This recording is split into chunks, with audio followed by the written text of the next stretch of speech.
My top free agent running back targets for the Carolina Panthers, and you're watching Pantherology.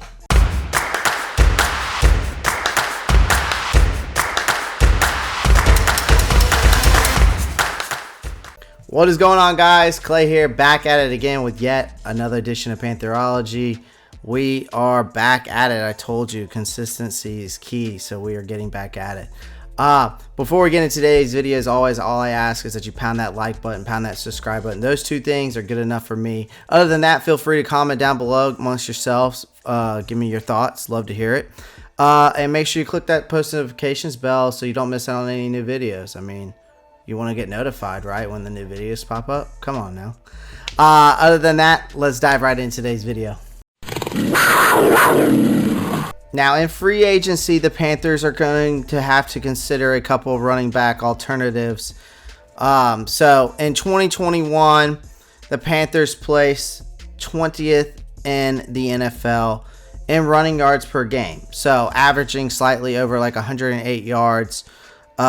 They would have finished closer to the top 10 in the league, I think, if Christian McCaffrey had not missed some time, right? So, however, McCaffrey only played in 7 games this past season, putting a lot of pressure on rookie Chuba Hubbard and a combination of Royce Freeman and Amir Abdullah.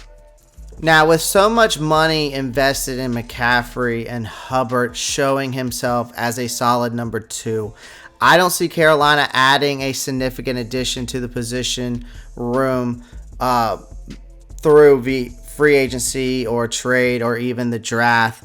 They do, however, require the addition of a competent third running back into the mix for the depth. So here are my 3 free agent signings that appear to me, I think, makes the most sense for the Carolina Panthers to sign. And the first guy, I'm just going to go ahead and start off with Amir Abdullah. Now, Abdullah turned out to be a great midseason acquisition, I think, for the Panthers. Now, Royce Freeman was the running back 3 at the start of the season, but they needed more explosiveness behind McCaffrey. So, something that I felt that Freeman really couldn't give. So, Abdullah had 11 touches for 66 all-purpose yards and the Panthers' Week 8 road win against Atlanta. And the Panthers would have struggled to move the ball without him. He didn't accomplish much in the rushing game, so averaging only about 3.1 yards per carry. But his potential to be a weapon in the passing game may be enough, I think, for the Panthers to contemplate re-signing him back into 2022.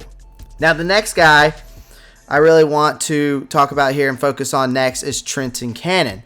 Now, given that we're searching for that low-cost choices as of right now, bringing back Cannon may be a viable option.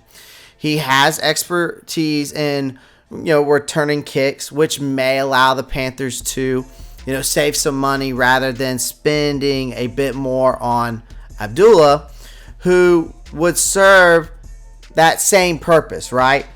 So, the next guy I've also would like to talk about here is Matt Breida. Now, Breida is another low-cost option who will go unnoticed owing to just appearing in 9 games for the Buffalo Bills last season. Now, throughout his 5-year NFL career, he has mostly served as a backup, right? Or in some cases, a third back. So, he can catch the ball out of the backfield.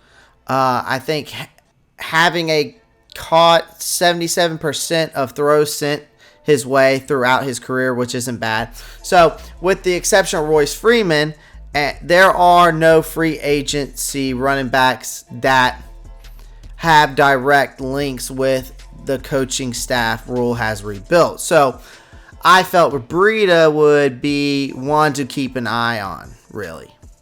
So, guys, that is today's video. My top free agent running back targets for the Carolina Panthers.